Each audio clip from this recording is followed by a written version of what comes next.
Thank you very much, and thanks to the Philly Fed for hosting today. I overheard someone say when they walked in the building, it's like, I always like coming to meetings here because I feel smarter once I'm in this building somehow. So I feel smarter too. I think there's some great conversations we've had in this room on healthy communities and pay for success financing and other topics, and so I'm glad we're going to get a chance to do that again today. So a couple just quick opening ideas I just want to sort of share with you. One is that we're spending a lot of money on social programs and not really getting the benefit or the value out of them. So I think many of you probably saw the op-ed that Jacob Hacker had in the New York Times yesterday, which really highlighted a fact that I think is often overlooked, which is that the United States among wealthy nations is often put somewhere in the middle of the pack in terms of what we spend on social welfare. But those comparisons, those international comparisons, are often done just calculating direct expenditures. So that's dollars that the government pays for social welfare. But there's tax expenditures as well. So these are sort of tax breaks for a social purpose, more or less. And when you count those in, there is only one country in the world that spends more on social welfare than the United States, and that's France. So I don't think you feel, when you walked in this morning, you probably didn't feel like you live in a country that spends more than 189 other countries in terms of social welfare, but that's the country you live in. And so something's wrong. Something's not working. Another idea about something that's wrong and not working is the fact that we spend more than any other country on medical care, and we are not getting the results for that. In fact, not only we are now an outlier in terms of the fact in the last decade or so that we've had a flattening of life expectancy, the best measure of overall health, but in the last few years we've actually had a decline.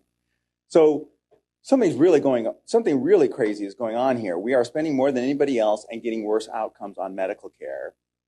And we are suffering as a nation on declining economic mobility. And so one of the problems, one of the approaches that I like to borrow this idea from Dwight Eisenhower, who used to say, whenever he's presented with a complicated problem, in order to solve it, what he likes to do is try to make the problem bigger, right? And so I'm convinced that the issues of declining economic mobility and declining health, even though we're spending more money on them, are linked.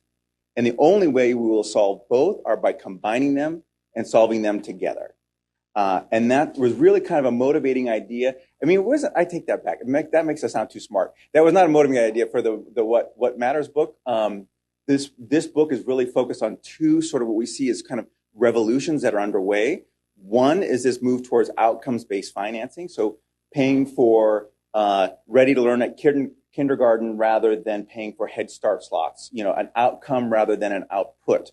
That was one sort of revolution we saw sort of underway across the country that's been happening at local, state, and federal levels all over. The other is this idea about population health business model. So that is, you get paid per person per year to keep someone healthy rather than being paid for each medical procedure that you engage in. And so these sort of twin revolutions, outcomes-based financing and population health, I think are really sort of captured in this book. And just to give you a sense of the scale of what's at stake here in those areas, in terms of the money we spend on sort of the downstream negative effects of poverty, that's about $1 trillion a year. We spend about $3.5 trillion a year on medical care. 85% of that money is spent on chronic disease. Most chronic disease is avoidable.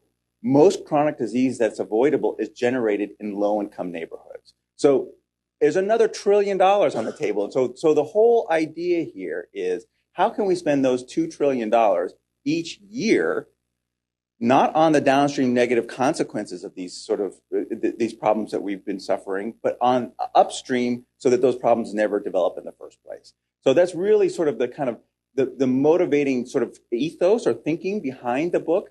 The book's too long, right? It's like what did Thomas Jefferson say, if I had more time, I would have sent a shorter letter. You know, I mean, it's really, you know, we did our best, you know, but you have 80 authors and it's not intended to be read, you know, cover to cover. It really is something you just kind of poke around a little bit. The first third of it or so is really kind of an orientation to the topic.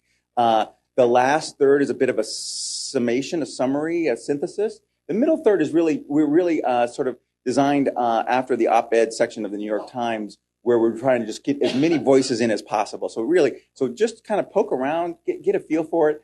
And the other piece of it is that I find just really remarkable is, and I think about this often, you know, now that I'm as old as I am, but the things that I still remember from college, I can remember a lot of things from college, which I'm surprised how much I've forgotten, but I can still remember quite a few things.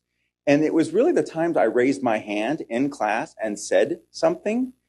I can remember that from 35 years ago. And so it's important to talk about these things. It's important that you raise your hand today. It's important that you talk about this to your neighbor, to all of us as a group, because that's how you get these ideas to come alive. That's how you get to understand them and interpret them for how they land here in the Philadelphia region. And so we're super excited to have you here.